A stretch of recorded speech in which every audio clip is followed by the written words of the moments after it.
and animal eyes have the power to speak a great language.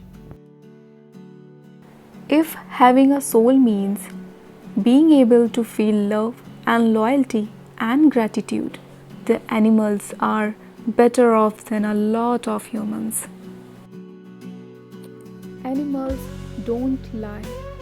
Animals don't criticize. If animals have moody days, they handle them better than humans.